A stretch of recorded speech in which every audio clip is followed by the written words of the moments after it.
मुझे लगता है कि दिल्ली के सम्मानित नागरिक पूर्ण बहुमत भारतीय जनता पार्टी को देंगे और जो देश में विकास हुआ है उस विकास को देखते हुए दिल्ली में भी विकास होना चाहिए। इस मानसिकता को लेकर लोग त्रस्त हैं।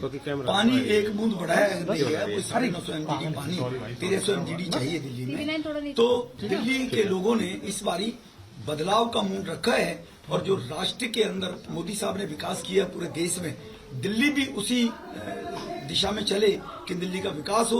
इसलिए भारतीय जनता पार्टी की सरकार बनेगी दिल्ली में, भारतीय जनता पार्टी जीतेगी।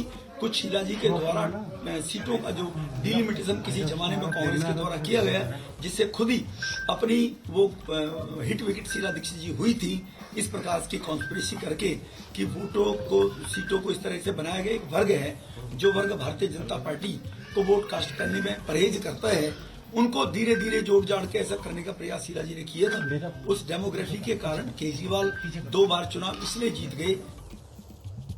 तो आप रमेश बिदूड़ी को आप सुन रहे थे। रमेश बिदूड़ी आपको बता दें, कालकाजी सीट सिटिंग सीएम आतिशी को टक्कर देते हुए सिटिंग सीएम आतिशी अपनी सीट कालकाजी से पिछड़ रही हैं। रमेश बिदूड़ी ने बढ़त बना रखी है और अब तो बीजेपी के नेता जो हैं वो एक के बाद एक कैमरों पर सामने आने लगे हैं। उनका सिलसिला शुरू हुआ है और इससे ये समझ में आ रहा है कि बीजेपी अब इस बात को महसूस कर रही है कि जीत उसी की झोली में आने वाली है। अब वो जीत कितनी बड़ी होगी, कितनी बंपर होगी, फिलहाल जो आंकड़ा बीजेपी प्लस का 46 का नजर आ रहा है, आम आदमी पार्टी 23 पर नजर आ रही है। क्या आम आदमी पार्टी इस गैप को कवर कर सकती है? क्या बीजेपी यहां से और बड़ी जीत की तरफ आगे बढ़ेगी? ये वो तमाम सवाल हैं जिनको लेकर अभी भी मन में लोगों के सवाल हैं, लेकिन कुल मिलाकर दिल्ली के वोटर ने अपना फैसला सुना दिया और दिल्ली का वोटर तो अभी मन मन मुस्कुरा रहा होगा। अगर किसी तरीके का कोई सस्पेंस या कोई उलटफेर बाकी है तो इसको लेकर दिल्ली के वोटर के विवेक पर भी कहीं ना कहीं बात की जानी चाहिए। लेकिन वो एम फैक्टर दिल्ली का, जिसमें महिला, जिसमें मिडिल क्लास और जिसमें मुद्दे जो हैं, उससे ऐसा लग रहा है कि घेराबंदी इस बार आम आदमी पार्टी की इस रूप में हुई है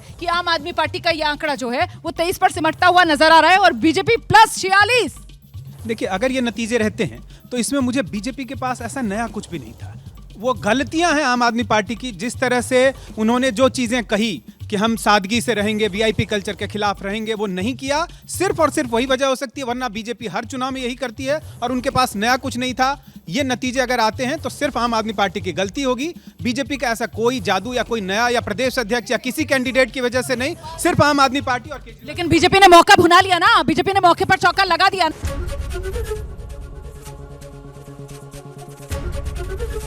एबीपी गंगा, खबर आपकी, जुबान आपकी।